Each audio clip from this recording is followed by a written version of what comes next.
हम जानते हैं कि 3 की घात ऋणात्मक 2 बराबर होता है 1/3 की घात 2 के। इस वीडियो में हमारा मकसद होगा इसे व्यापक तौर पर सिद्ध करना या फिर इसे जनरलाइज करना। हम यहाँ पता करना चाहते हैं कि a की घात ऋणात्मक b किसके बराबर होगा। a to the negative b power will be equal to what? हम जानते हैं कि अगर हमारे पास दो समान आधार हैं और उनकी घात दो अलग अलग संख्याएं हैं, तो ऐसी स्थिति में हम उन दो घातों को जोड़ सकते हैं। अब इसे लिखते हैं a की घात b गुणा a की घात ऋणात्मक b, a to the b power times a to the negative b power। ये बराबर होगा a की घात b जमा ऋणात्मक b, जो कि बराबर होगा a की घात 0 के।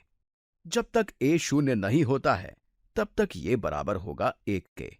इसे लिखते हैं जब a शून्य के बराबर नहीं होगा, when a is not equal to 0, इसका मतलब व्यापक तौर पर यानी कि इन जनरल इसे कॉपी कर लेते हैं। ये हो गया कॉपी।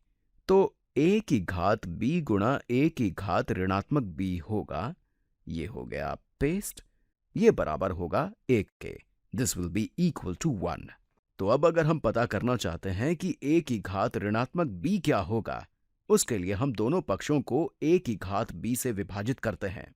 ऐसा करने पर हमें मिलेगा a की घात ऋणात्मक b। हमें रंगों का ध्यान रखना होगा। a to the negative b power बराबर होगा 1/a की घात b के, will be equal to 1 over a to the power b। निश्चिंत होने के लिए इसे फिर से जांच लेते हैं। तो जब हम किसी संख्या की घात कोई ऋणात्मक संख्या देखते हैं तो हमें लगता है कि उत्तर कोई ऋणात्मक संख्या होगी, मगर वास्तव में तो ऋणात्मक घात दी गई संख्या का व्युत्क्रम लेने जैसा होता है। इसका मतलब हम a की घात b का व्युत्क्रम ले रहे हैं।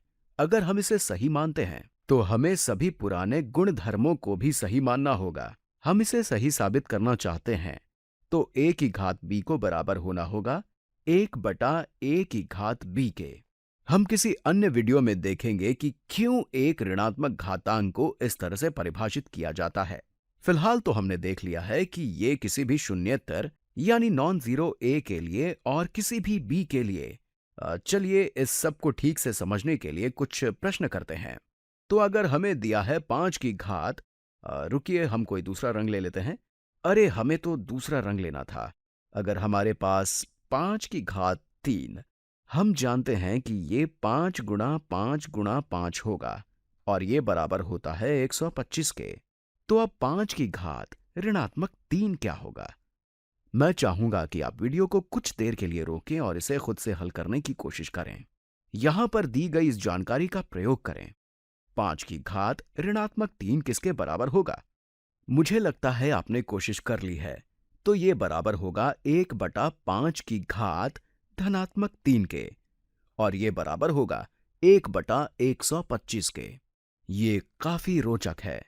5 की घात 3 बराबर था 125 के और ये काफी बड़ी संख्या है। 5 की घात ऋणात्मक 3 एक ऋणात्मक संख्या तो नहीं है, ये तो अभी भी धनात्मक संख्या है, मगर ये बहुत ही छोटी संख्या है। ये 1 का 125वां हिस्सा है। This is 1/25। चलिए और दो उदाहरण देखते हैं। चलिए स्क्रीन को थोड़ा सा खिसका लेते हैं। यहां तो जगह नहीं बची है। तो यहां हमारे पास है ऋणात्मक 1/2 घात 3 -1/2 to the power 3। ये किसके बराबर होगा? ये होगा ऋणात्मक 1/2 गुणा ऋणात्मक 1/2 गुणा ऋणात्मक 1/2। ये बराबर होगा ऋणात्मक 1/8 के। अब देखते हैं कि ऋणात्मक 1/2 की घात ऋणात्मक 3 किसके बराबर होगा। What will this be equal to? हमेशा की तरह मैं चाहूंगा आप वीडियो को कुछ देर के लिए रोकें और खुद इसे हल करने की कोशिश करें। अगर पहले जैसा माने तो ये होगा 1/1/2 की घात 3 के बराबर। यही हमने अभी ज्ञात किया था। ऋणात्मक 1/2 की घात 3 बराबर होगा ऋणात्मक 1/8 के। This will be equal to -1/8। ये बराबर होगा 1/ऋणात्मक 1/8। ये किसके बराबर होगा? ये बराबर होगा 1 गुणा इस हर का व्युत्क्रम। तो ये होगा 1 गुणा ऋणात्मक 8/1, तो हमारा उत्तर होगा ऋणात्मक 8। ये भी काफी रोचक है। अगर आप एक ऐसी संख्या लेते हैं जिसका निरपेक्ष मान 1 से कम है और हम उसकी बड़ी से बड़ी घात लेते जाते हैं, तो वो छोटी से छोटी होती जाती है। यहां पर संख्या धनात्मक हो या ऋणात्मक, वो छोटी ही होती जाएगी, क्योंकि उन संख्याओं का निरपेक्ष मान हमेशा घटता ही जाएगा।